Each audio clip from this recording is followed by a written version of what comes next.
Mbote bandeko balandi ya émission Lobela Biso, une émission socio-politique. Et monsieur tu as un plaisir ya koyamba pour nous cadre ba parti politique, voire même ba partisan. Pour la l'analyse de la question politique, je suis très honoré de recevoir pour vous notre invité. Vous êtes déjà habitué à l'émission Lobela Biso. Quand il y a l'actualité, en tout cas, malgré l'occupation, elle sera disponible pour nous répondre, pour nous éclaircir.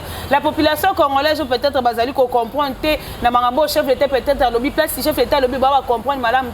On est venu voir le président José Mounana, doyen des parlementaires debout de l'UDPS. C'est avec lui qu'on va analyser les discours des chefs de l'État. On va analyser aussi les discours de Martin Fayulu Asala qui n'a libanda ya mboka pour la unité nationale. Nous allons parler concernant l'insécurité. On a parti est ya mboka na biso pourquoi pas aussi parler concernant les élections. On peut pas aussi oublier les élections parce que tout ça quoi approcher vers 2023. J'ai eu l'honneur de recevoir pour vous aujourd'hui le secrétaire national de la Ligue des jeunes de l'UDPS et puis il est le doyen des parlementaires debout de l'UDPS. Donc c'est lui qui connaît mieux aussi l'histoire des parlementaires debout de l'UDPS. Mais c'est José Mounana. Mbote doyen. Mbote madame Philo. Micro bako bien honorable santé zali malam. Oui, santé za malam madame. Mon ambo catholique au soir on a établi discours et chef de l'État Sala qui est état de la nation. Beaucoup de Congolais se disent, d'autres Congolais se disent d'ici, d'autres Congolais disent que le chef de l'État mieux parlé par rapport à l'insécurité de l'Est. Analyse nous kozalani. Merci beaucoup madame pour na motuna na yo mon amboka. Salima mikolo oyo to monani. Mais les lois sont kanisi bana bande konayo. Ndengo za toujours na souci à servir mboka na yo. Ata ba peso moyen te ba peso mbongo te ba peso nini te mais on a toujours na souci en tant que patriote congolaise. Voilà et là qu'on a koloba mwana mboka que en tout cas na félicité Makasi d'abord un brillant discours. Il y a chef de l'État son excellence monsieur Félix Antoine Tshisekedi Tshilombo. On a discours à tenir à la nation. Ils allaient discours où ils ont benga tous les Congolais à la solidarité. Dans le discours, on a souligné point moko à Makasi, d'abord la solidarité nationale. Parce qu'un peuple uni est fort et imbattable. Et surtout nous les Congolais, une histoire, to sangani, to unis, to vraiment imbattable, to très fort. Ça c'est de un. De deux, à souligner point à mobilisation générale. Je lance un appel, na profiter de l'émission, na caméra na yo. Pour lancer appel à la mobilisation de la message sur les réseaux sociaux, je lance encore une fois pour toutes un appel à la mobilisation générale. Banamboka, Mboka ezaka moko la RDC. Bate bele bazo ya kana ba discours ya opposition ya ba haine banin. Eza moment oyo. Moment où eza parti politique était. Le président l'a bien souligné. Eza moment à parti politique était. Eza moment à clivage tribaliste était. Eza moment à division était. Eza moment à tenir discours opposant na ko sala ngote. Parce que moment où toza wana pona ko sauver mboka. Mboka na biso ezaka moko la RDC, République démocratique du Congo. Nzamba pesa biso ko mboka moko. Ozomona batune bazana ba haine, ba pays voisin, bazana haine contre mboka na biso. Bana mboka, moment yango yo. To sauver nation na biso et je le crois parce que Kinshasa oyo bana changu bino moko boye binde to défendre to kanga ba rebelle rwandais Rwanda za makasité contre à côté de la RDC za makasité contre la RDC jamais surtout ça le face to telemi to soutenir armée na biso. Je vous dis bien que e constate 2 jours 3 jours pour que tu récupérer ton compte dans territoire et puis bitumba na mbalo et ko beta mai ko bunda na kata territoire à Rwanda parce que eza mozi alobakango ne jamais trahir notre pays.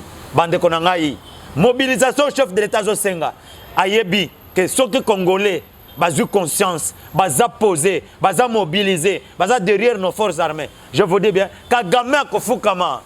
Comment on a charité quand on dit que le président peut-être n'a pas la maîtrise, il y a parti Est et Amboka, le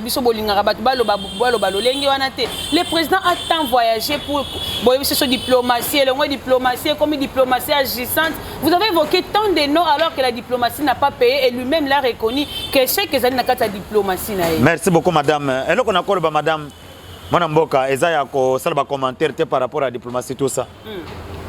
Un pays qui se respecte. Vous comprenez? Et ça, une organisation Oyo a dépendaka, basolaka, na unité et solidarité africaine. Vous comprenez? Maintenant, ce qui est présent à privilégier la diplomatie, c'est par rapport à la solidarité africaine, en tant qu'un africaniste. Vous comprenez? Donc, qu'est-ce que je vais vous dire par là? La diplomatie du chef d'État n'a pas échoué. Il a reconnu ça lui-même. Non. Il a reconnu ça par ses dires. Oui. Et là, on a coloba, parce que jusque-là, ce qu'on reconnaître d'une part, c'est quelqu'un honnête pour dire que, d'une part, diplomatie est ok n'a chuté, parce qu'il a souligné deux points. Il a souligné la diplomatie et il a souligné aussi la guerre totale. Maintenant, jusque-là, il a maintenu aussi la diplomatie. Jusque-là, ce qui reste prioritaire, c'est la diplomatie. Pourquoi? Je vais vous dire ceci. Oyebi accord à Luanda, na accord à Nairobi. Il y a un monde qui faut comme ça Paul Kagame. Hollandais tout à Paul Kagame. Il faut comme ça Bino, il faut comme ça Paul Kagame. Et qu'il faut comme ça. C'est bandit mo ko lié nzoto parce que comment reconnaître déjà échec na yewa ils déjà fait des chèques quoi ça dit représenter la population. Moi je vous dis bien que accord à Luanda, ce qui Kagame a fléchir na accord à Luanda na Nairobi. C'est la RDC qui gagne. Voilà pourquoi vous Kagame a toujours guerre pour que ba imposer. Oui, bita guerre hein. Bita guerre ndetoza awa bazako exploiter ba minerais à RDC. Illégalement. Aucun accord ne permettre un pays à sa frontière à Baninga à que la guerre dans le territoire. Aucun accord, madame, aucun traité international. Donc Kagame viole tout. Voilà pourquoi on a minute. Oui, pourquoi Fatia même Kagame petit à petit dans la diplomatie. Parce qu'il sera frappé par là où il a signé sa signature. Il sera frappé par les pays de la sous-région.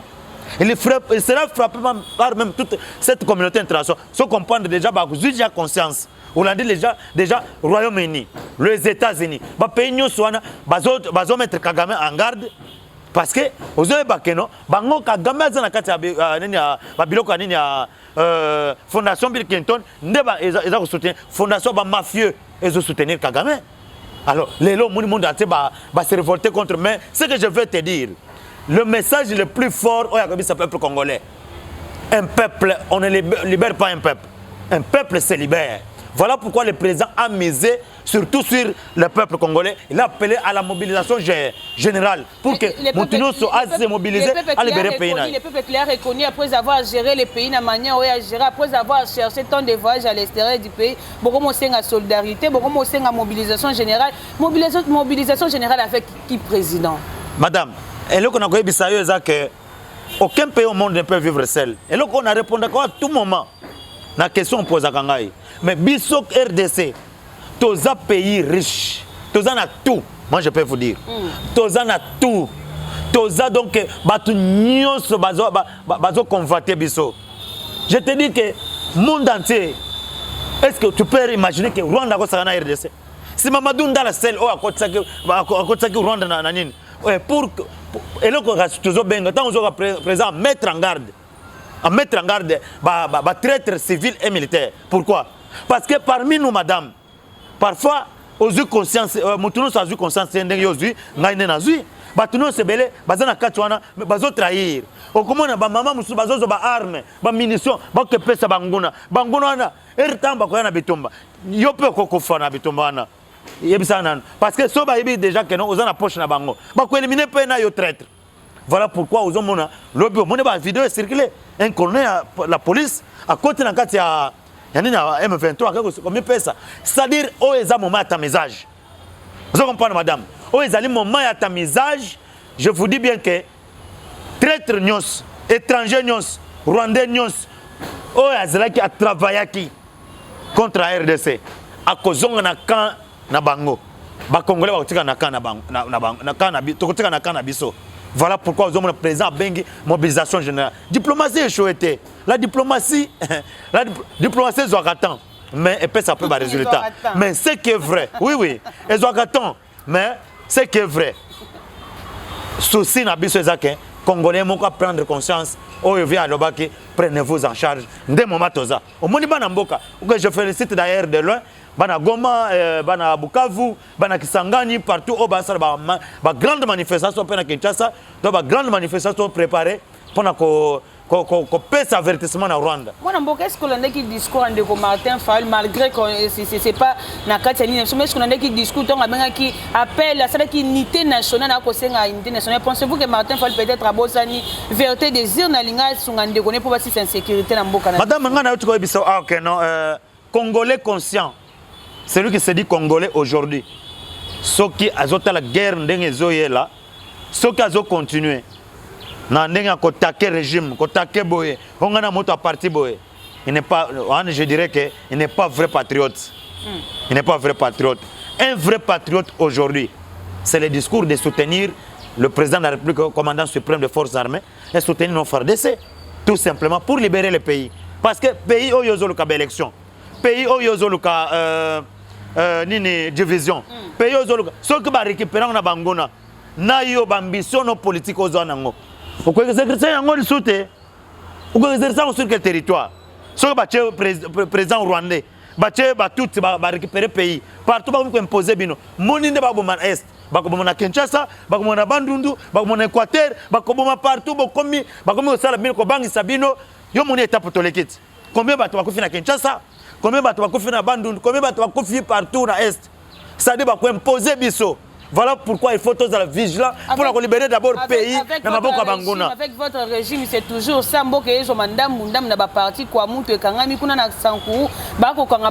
C'est comme si début à balkanisation avec pouvoir Nabino, si vous ne veillez pas Madame, c'est que vous avez une information. Votre opposition à Makassi, je te dis que le pays a été déjà. Mais vous ne défendez pas votre opposition que vous avez fait pendant plus de 37 ans. Je peux répondre, madame. Vous posez une question à l'Ibosso que non, comme vous organisez le pays dans Tanabino. Est-ce que tu sais que les motos qui mixage?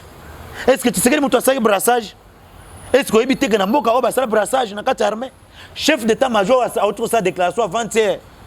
Tout ça, mais le chef d'état-major, James Kabareb, est-ce qu'il a été nommé par Félix Tshisekedi? C'est nous les DPS qui avions dénoncé à cette époque-là que James Kabarebe c'était un Rwandais. Mais Bato Bazaki dans le régime à ce moment-là, défendait James Kabarebe qu'il est Congolais. Est-ce que vous avez bien noté que défendait James Kabarebe au chef d'état-major rwandais, un véritable Rwandais, les lots à chef d'état-major en Rwanda.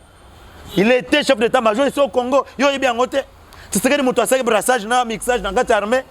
Ba généraux ba colonel bazo trahir bazo ba munitions ya kobonda na front bazo ba tchango na bandako na bango c'est ce que des mutanoma bango c'est aujourd'hui maintenant c'est ce que la haute économie ba patriote congolais général Chiwewe chef d'état-major c'est un véritable congolais de père et de mère et ba yena loi awa ba lobi keno les lots il faut te ba nani bazo ba Congo ba bino boloba ko bazo diviser mboka mais les lots division moni les lots ben infiltration ya bangombe o ba yena bango na kwa mutu Bangombe baina kwa mutu. Il dépêche à dénoncer à cette époque-là en opposition.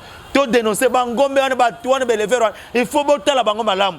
Est-ce que bazaba congolais to ba congolais te. Bangombe wana belever wana beko sani na province na biso na kwa mutu awa. Bato bandima ki dépêche te. Non, il dépêche à zoro ka pouvoir ba dénonciation quand ils abongo bato bazaba belever to identifier bango ils sont les congolais. Les lots les mêmes gens. O ba na Bangombe, Bangombe ko se met trouble na kati mboka. Donc ba infiltrer kimboka bato yo kaki bakota na kata ba régime ba miso baza ba député nationaux na kata ya nini ya parlement na biso ba miso baza ba ministre ba miso baza ba diriger biso na kata ba nini ba baza ba ministre ba décentralisation à l'époque ba divisa ba comment que ba kabola pays tout ça mboka o ezamboka sacré madame so ba ko diviser ngote parfois il faut pas penser que de personnes merci on a dénoncé des choses mais bato azo biso attention mais les lots, nous sommes en train de bien gérer. Et d'ailleurs, pour votre information, c'est grâce à lui de PES, grâce au président de la République, Félix Antoine, commandant suprême, les lots découvrir que non, traiter bazal. C'était difficile, mais les lots, oh boy, Congolais, oh boy, les étrangers, oh boy, boy. Combien on a imposé le chef pour ne pas nommer dans l'armée? Parce que bazo kana armée en otage, bazo étranger, ba service de renseignement, c'est une haute trahison à l'époque qu'on a fait. C'est une haute trahison. Ya titi, a bengaki Kabila le père, père son âme, a bengi, a EBC mon frère, bato yena bango ba accompagner yo. Futa bango ba sani bazong. Bazongaka et belé ba bala ba congolais, tous a infiltré nous étions infiltrés jusqu'au sommet de l'État. Au sommet de l'État, madame, Tutsi, bazana kacha, babalani na ba congolais bani. Donc bazawana, oui, les Tutsi, oui. bazalewa. Mais les chefs d'État, ça peut pas Nyamulenge, ce sont des Congolais de tout. Oui, mais dans quel contexte? Oui, Congolais. Avec vous, c'est comme si tout ce que les chefs d'État parlent, les alliés meilleurs, vous voulez défendre l'indéfendable. Mais moi, je te dis bien, madame. Quand même la population et aussi les chefs d'État qui gèrent les pays. Madame, il faut connaître l'histoire de ces pays. Ouais, Banyamulenge ba otuapi. Yali Nyamulenge congolais. Oui. Mais moi, je te dis, il faut connaître l'histoire de ton pays. Il faut voir revisiter la carte de notre pays. Le président n'est pas fou pour dire ça. Et ceux qui nous combattent aujourd'hui, ce ne sont pas des Banyamulenge. On dit bien que ce sont les Tutsis, ce sont les Rwandais. C'est pour le Kagame. Parce que Bisoto, Congolais, tu peux s'attaquer à un peuple rwandais. Il y a des peuples rwandais qui vivent mieux ici. Et les peuples congolais qui vivent mieux au Rwanda. Mais tu peux s'attaquer entre nous, les peuples. Tu peux s'attaquer à M. Paul Kagame. C'est un Kouyakoua au Rwanda. Mais c'est lui qui est à la base de la manipulation. Parlons concernant l'armée sous-régionale à partir. On est allés avec opinion les uns et les autres. Je ne peux pas condamner l'opinion. Il ne faut pas les nier, c'était votre parti. Parlons concernant ça fait partie aussi de la diplomatie. Parce que dans les termes diplomatiques, lorsque vous êtes en bonne relation. Mais c'est ça la diplomatie, ça commence à jouer avec. C'est ce que j'ai dit. C'est ce que j'ai dit. Acceptez aussi la diplomatie que vous avez. C'est ce que j'ai dit. Acceptez aussi la diplomatie que vous avez cherché avec lui.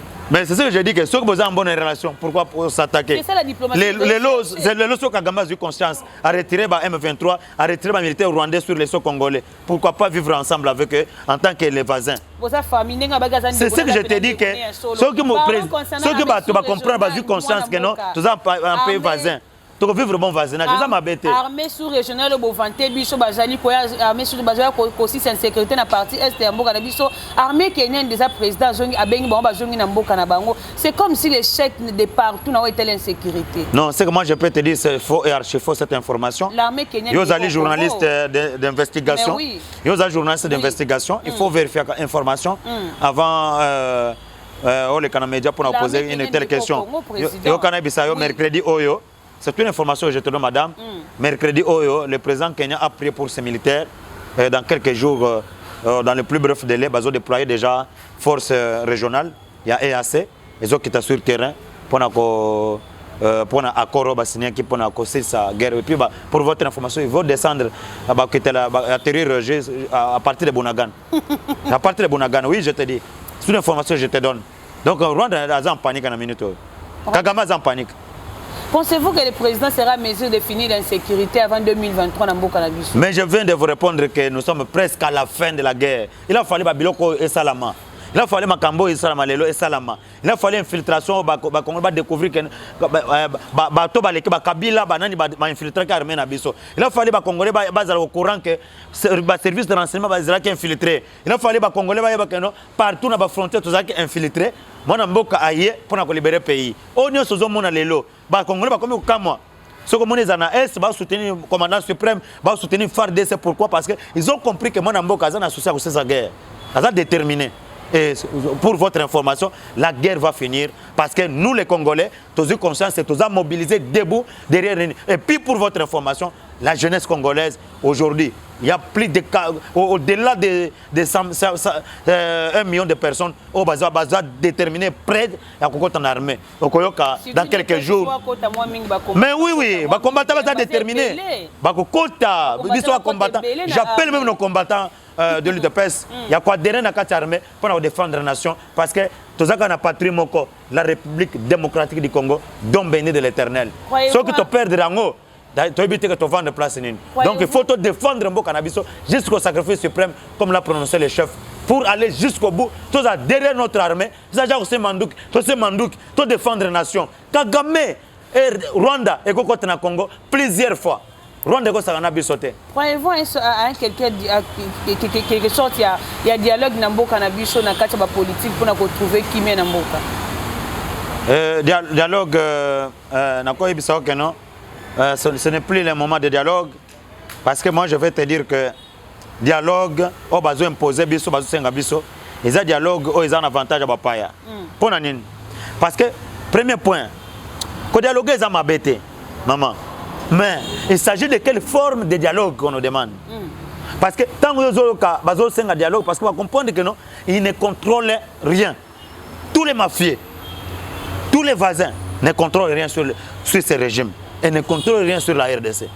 Va perdre déjà vitesse. Voilà pourquoi on a un dialogue. Il faut tous M23. Vous comprenez ma M23 est impliqué dans la armée. Oyo Tshisekedi akotikala ko sala tête si ba mandat na yekosela. Deuxième point, MONUSCO va prolonger ba mandat. Mais au moment où MONUSCO a trahir, nous allons confondre bango. Drone na bango et uti ko ya lobby na parc à Virunga. Nous allons confondre bango parce que ba drone na bango ils ko surveiller mouvement ya FARDC. Les autres que FARDC ba awa ba zuba rebelle ba ke ba déposer quelque part. Ba infiltrer ata ba village va récupérer. Et ça que recul stratégique de tolo ba awa Kiwanja na Rucho Centre. Et ça va pourquoi FARDC. Oh, ils ont better maboko. Donc, tous les déjà la victoire parce que recul au basala qui au Kiwanja Centre na Rucho Centre. Et ça qui recul stratégique parce que MONUSCO a trahi Irak. Ils ont pas bloqué mon sotoko le baate. Mais je vous dis bien que nous allons confondre Batouane. Au moins drone na bango lo bien quoi na kata parc à Virunga. Oh, place ba bloc pétrolier, ba bloc gazier ça. Na makasi ne place au monde bango bazo surveiller mouvement pour que bazo ba rebelle ba contrôler position FARDC. Tozana armée à makasi madame.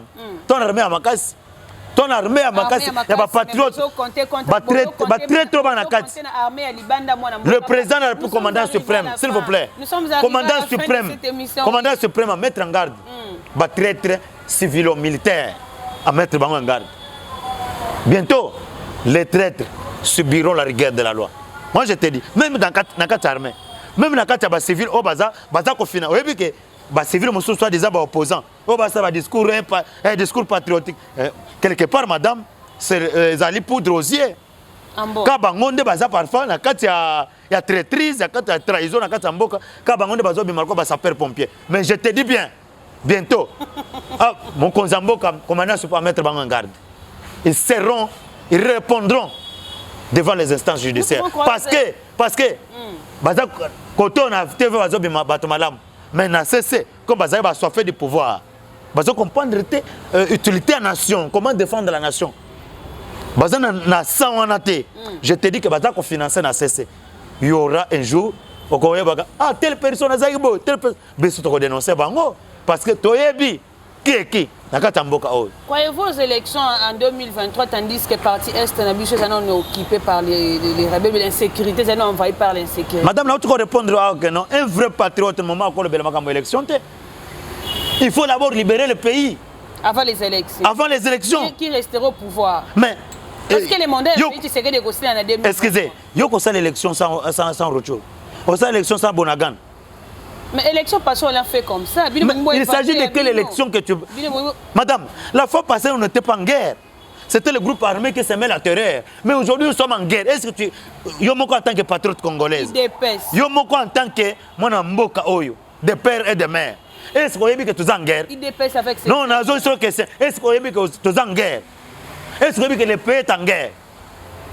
On ne peut pas passer aux élections. Et pour votre information, si le chef de l'État, dans quelques jours, prononce le discours à l'état de guerre, mais il n'y aura pas d'élection. Va lire la Constitution, madame. Va lire. Pour glisser en 2023 pour ne pas aller aux élections parce que vous avez un bilan pour présenter la population. Je ne peux pas parler de glissement aussi longtemps qu'il y a la guerre contre mon peuple. C'est-à-dire parce que vous êtes à Kinshasa, madame, s'il vous plaît. Ce n'est pas avec votre temps organiser les élections. Parler de l'insécurité, c'est autre chose. Mais aujourd'hui, nous avons la guerre. Et le pays qui nous combattent est connu. Je peux dire sont connus parce que c'est le Rwanda et l'Ouganda qui nous combattent. Nous sommes arrivés, madame, s'il vous plaît. S'il vous plaît, madame. On ne va pas finir avec l'émission d'aujourd'hui. Comment parler des élections? Une minute au clôture l'émission, président. En tout cas, merci beaucoup pour l'émission à l'élo. J'appelle à la mobilisation générale. Bande de combattants. Le parti politique en Mboka Oyo, le peuple congolais, les opposants, bande de nyons sa majorité au pouvoir, bande de nyons ya opposition, la société civile, tous à la bomoko, quand de Mboka Mboka Sengi. Nous appelons à la mobilisation générale pour libérer notre pays. Ne parlons plus des élections. Tout le banane makamba pour libérer Mboka. Mboka ce que za kimia, to vendre kimia, montrons ça comme manifester l'ambition en tant que patriote congolais. À la mobilisation, à la vigilance et prudence. pour libérer le pays. Kagame ne peut pas blaguer avec nous. Kagame ne peut pas blaguer avec nous. Un peuple uni, un peuple solidaire est imbattable. Soyons unis et forts pour libérer notre chère beau patrie que l'Éternel nous a donné, nous a doté de toute richesse pour que tout libérer Banamboka. Bande qu'on a biso bazo lalate. Bande qu'on a biso bazo kufa. Nazo mona batu, bazaba memi mikumba, basaki bakoko, bazo tambola. Bana mukomba bazo boaka, bande qu'on a biso bazo souffrir. Ata bato nazo élection. Oh boy, ba discours mabe, ya division. Moment eza moment oté. Aben chole, eza moment oté. Ça discours pour Namboka. To libérer na Mboka. Na moni ozo kutana batu. Oh élection, tika na makambo élection.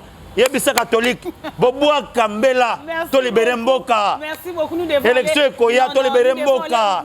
Naïbi que besoin d'ambition politique, baba politicien, to libérer na Mboka. Faut qu'une élection c'est leur constitution, pourquoi interdit l'élection, nous devons quand même choisir la personne autre ligne pour être Kamamboka en 2023. C'est le chef de l'État Fatih Beton qui sera réélu.